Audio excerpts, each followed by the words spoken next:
Welcome back to Happy Hour, everyone in the Diamond District. While the administration touts the number of jobs that have been saved or created under its watch, my next guest says that the real key that companies can cut costs without cutting your job. Sounds novel, doesn't it? Jon Winsett is the founder of NPI Financial, and he joins me today in the Diamond District. Jon, good to see you. I'm always harping. Always harping on these companies that, reach the bottom line and, meet or beat expectations on Wall Street. Right. Mostly by cutting jobs. You're saying that companies can cut costs because they need to. We are in a recession. Right. But without cutting so many jobs. How? Well, I mean, there's going to be two types of companies that are going to emerge from this recession. There's going to be ones that just merely survive, and those that are strong and ready to compete. And those are the ones who haven't cut out the meat of their organizations. The fat was trimmed away months ago. And so, what's left is the meat, and that's going to, weaken them when they emerge from this recession. Right. You can't cut too much of your employees or your talent and so forth. As long as you're not on bailout, don't cut your top talent there.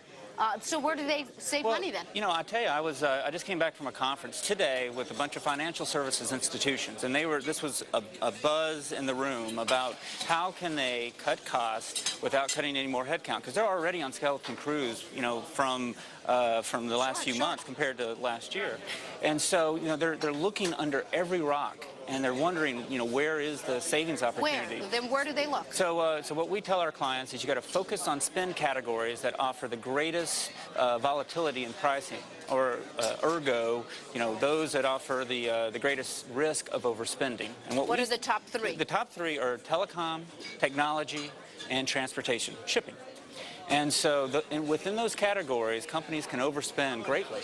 And what company A pays for a technology product versus what company B pays, it's a wide range. And so someone's overspending.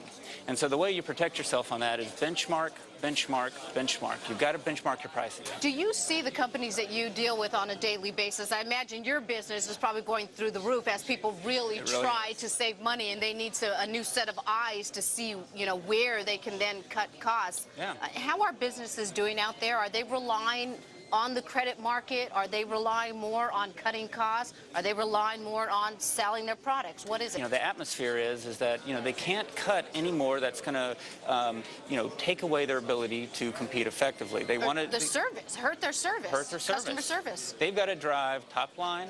They've got to be able to, invest and innovate in new technologies. They've got to be, ready to compete and hit the ground running post-recession. So what they're looking to do is go to their supply chain and demand greater efficiencies out of their suppliers. And what better place to do than the one areas where pricing's all over the map anyway.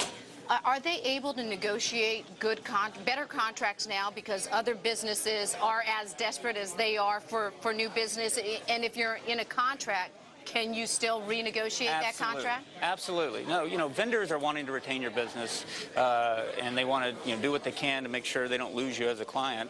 And so they're going to work very diligently. But you've got to bring a fact-based discussion. And that's why, benchmarking is so important, because you see what everyone else in the market is spending, and then you can go to that vendor and say, here, you got to help us out here.